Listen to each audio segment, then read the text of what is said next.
विद्यार्थी मित्रो, व्यवसाय सेवा ह्या चौथ्या प्रकरणाची आपण माहिती घेत आहोत. व्यावसायिकाला व्यवसाय करत असताना वेगवेगळ्या सेवांचा वापर करून उत्पादित झालेला माल ग्राहकापर्यंत पोच करण्यासाठी या सेवा वापराव्या लागतात.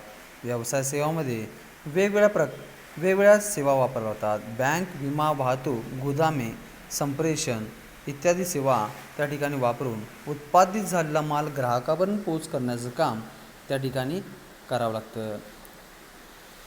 आपण आतापर्यंत बँकिंग या सेवा प्रकाराची संपूर्ण माहिती घेतली. त्याच्यामध्ये ई बँकिंग हा सेवा प्रकार आज आपण याची माहिती घेणार आहोत.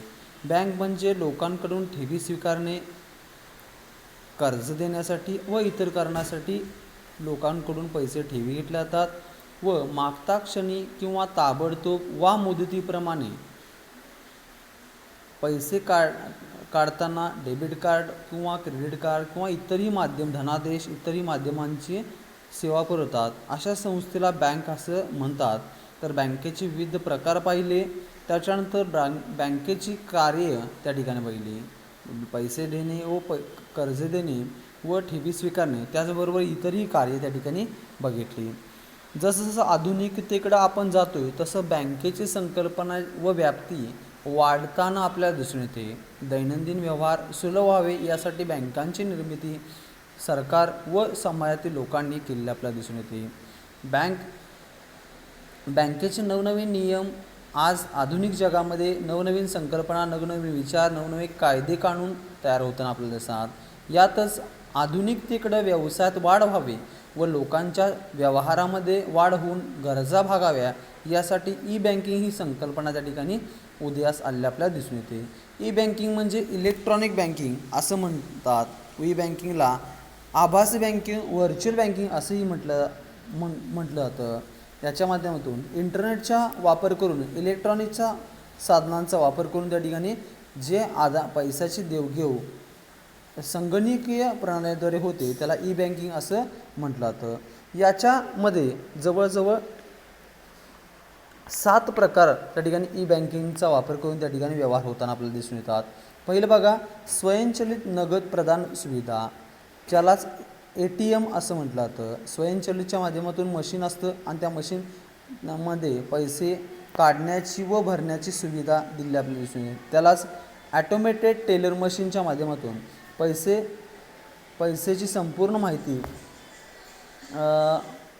पैसेमध्ये काढू शकतो, भरू शकतो. त्याचबरोबर त्या ठिकाणी शिल्लक व चौकशी याची त्या ठिकाणी या मशीनद्वारे पैशाची संपूर्ण माहिती यंत्राद्वारे आपल्याला समजू शकते. ॲटोमेटेड टेलर मशीनचा वापर करून ग्राहक बँकेमध्ये पैसे केव्हाही भरू शकतो व केव्हाही पैसे काढू शकतो. संपूर्ण त्या ठिकाणी त्याचबरोबर नवीनमध्ये आता त्याच्यामध्ये पैसे स्वीकारण्याबरोबरच त्या ठिकाणी मशीनच्या माध्यमातून जी तुमचं अकाउंट आहे त्या अकाउंटचा तपशीलसुद्धा देण्याचं काम या स्वयंचलित नगद प्रदान सुविधामध्ये ATMचा वापर करून होताना आपल्याला दिसून येतो. त्याच्यानंतर बघा दुसरं, क्रेडिट कार्ड. हे कार्ड त्या ठिकाणी बँक आपल्या ग्राहकांना त्यांच्या मागणीनुसार पुरवताना आपल्याला दिसून येतात. म्हणजे जर ग्राहकाची अपेक्षा असेल तरच या सुविधेचा पुरवठा होतात. वेगवेगळ्या भागामध्ये वेगवेगळ्या त्या ठिकाणी तुम्हाला क्रेडिट कार्ड त्या ठिकाणी देतात. म्हणजेच या ठिकाणी मागणीनुसारचा विचार करता यासाठी तरल खाते म्हणून सेपरेट कार्डधारकांना काढावं लागतं. बऱ्याच अंशी ग्राहक ठराविकच त्या ठिकाणी हे कार्ड काढताना आपल्याला दिसून येतात. या खात्यामध्ये किंवा या खात्यावर जर अकाउंटमध्ये पैसे नसतील तरीही ठराविक रकमेपर्यंत बँक आगाऊ रक्कम क्रेडिट कार्ड धारकांना व्यवहार करताना देताना आपल्याला दिसून येतात.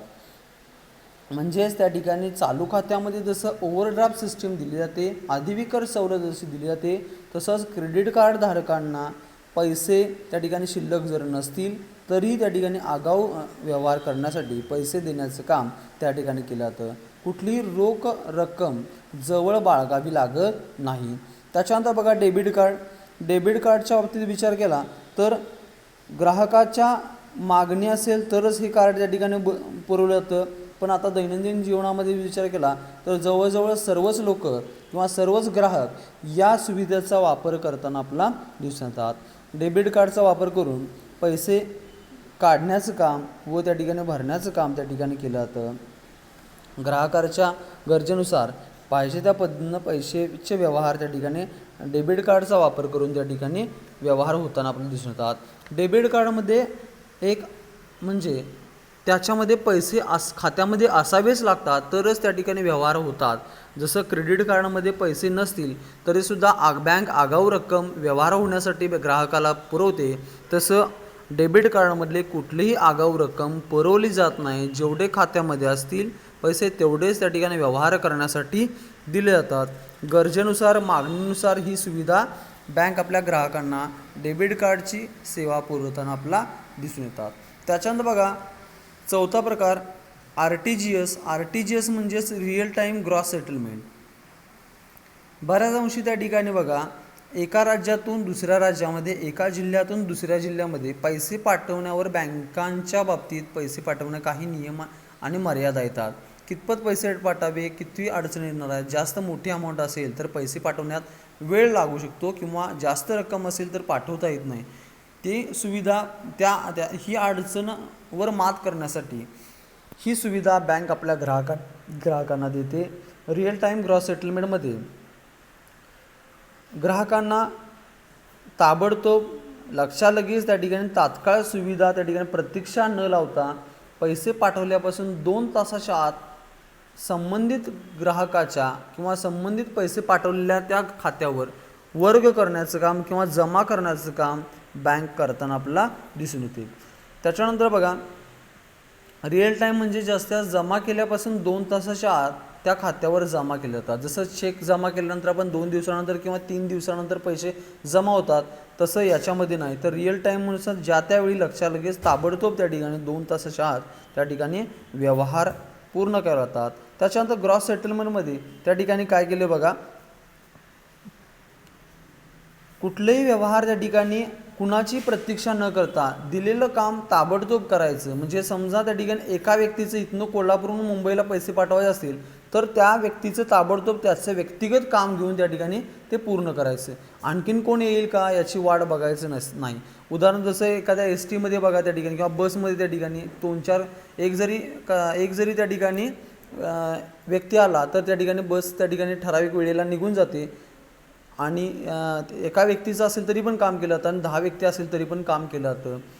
हिथं तसंच की ज्याचं काम दिलं त्याचंच पूर्ण करायचं, त्याच्या कुणाचीही प्रतीक्षा वाट न बघता किंवा ग्रॉस व्यक्ती आणखीन काही लोक येतील याची वाट न बघता ताबडतोब त्या ठिकाणी पैसे पाठवण्याचं काम त्या ठिकाणी केलं जातं. बऱ्याच अंशी RTGSमध्ये त्या ठिकाणी वेगवेगळ्या बँकांच्या बाबतीत विचार करता त्या ठिकाणी बघा जास्तीत जास्त 2 लाखापर्यंत त्या ठिकाणी मर्यादा पैसे पाठवण्यावर मर्यादा होती. पण प्रत्येकाच्या बँकेची कार्यक्षमता व नियम आणि अटी वेगवेगळ्या असू शकतात. त्याच्याहीपेक्षा जास्त आपण पैसे पाठवू शकतो. ही सुविधा त्या ठिकाणी RTGSमध्ये दिली जाते. त्याच्यानंतर बघा NIFT राष्ट्रीय निधी हस्तांतरण सुविधा, नॅशनल इलेक्ट्रॉनिक फंड ट्रान्सफर, ही त्या ठिकाणी एका बँकेतून दुसऱ्या बँकेत किंवा एका बँकेच्या शाखेतून दुसऱ्या बँकेच्या शाखेतील देशातील दुसऱ्या बँकेत कुठल्याही त्या ठिकाणी पैसे पाठवण्याचं काम त्या ठिकाणी दिलं जातं.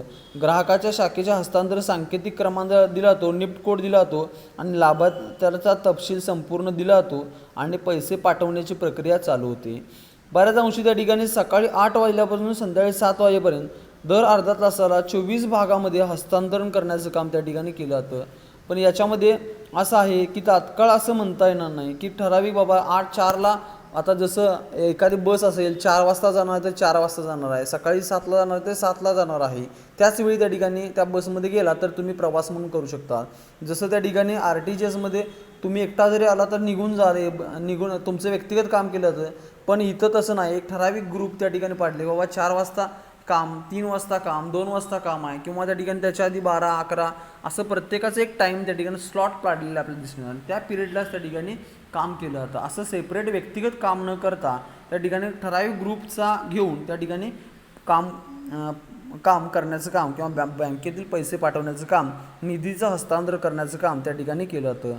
याच्यामध्ये एक ग्रुप म्हणून त्या ठिकाणी विनंत्या सगळ्या विनंत्या किंवा ग्राहकात जे 10-12 ग्राहक आले त्या 10-12 ग्राहकांच्या एकाच वेळी त्या ठिकाणी पैसे पाठवण्याचं काम त्या ठिकाणी केलं जातं. त्याला एक ठराविक वेळ त्या ठिकाणी वेळेनुसार काही नियम आणि अटी लावलेले आपल्याला दिसून येतात. त्याच्यावर RTGS असेल किंवा निफ्टवर असेल ठराविक त्या ठिकाणी शुल्क आकारून त्या ठिकाणी हे बँक कामकाज करताना आपल्याला दिसून येतात.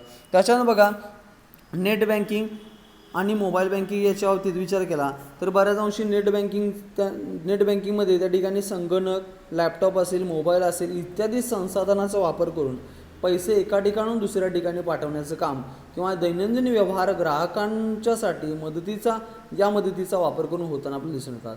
जसं पाठीमागं आपल्या देशात नोटाबंदी झाल्या त्यावेळी त्या ठिकाणी नेट बँकिंग आणि मोबाईल बँकिंगची सुविधा खूप मोठ्या प्रमाणात वापर व्हावा हे सरकारनंही त्या ठिकाणी त्या कार्यात मदत केली किंवा हातभार लावलेला आपल्याला दिसून येतो.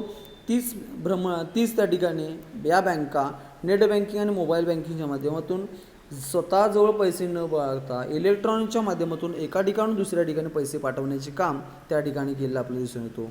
बरेच त्या ठिकाणी आपण जाहिरातीचा विचार करता वेगवेगळ्या जाहिरातीचा वापर करून पैसे एका ठिकाणून जाहिराती बघितल्या टीव्हीला बघितलं तर त्या ठिकाणी जाहिरातीचा मध्ये तुम्हाला इंटरनेटच्या माध्यमातून पैसे पाठवण्याच्या संदर्भात त्या ठिकाणी वेगवेगळ्या कंपन्या किंवा वेगवेगळ्या ॲप्लिकेशन त्या ठिकाणी सुविधा नेट बँकिंग किंवा मोबाईल बँकिंगमध्ये त्या ठिकाणी कार्यरत असताना आपल्याला दिसून येतात. त्याच्यानंतर बघा तात्काळ पैसे देयक सुविधा बऱ्याच अंशी इन्स्टंट त्या ठिकाणी पैसे पाठवायचे असतील तर तीसुद्धा सुविधा याच्यामध्ये त्या ठिकाणी ई बँकिंगच्या माध्यमातून किंवा ई बँकिंग या सेवेमध्ये त्या ठिकाणी ग्राहकांना ही सुविधा त्या ठिकाणी कार्य करताना आपल्याला दिसून येतात. त्याच्यामध्ये ई बँकिंगला आज सध्या किंवा आधुनिक जगामध्ये एक महत्त्वाची भूमिका म्हणून त्या ठिकाणी व्यवहारामध्ये पार पाडताना आपल्याला दिसून येते.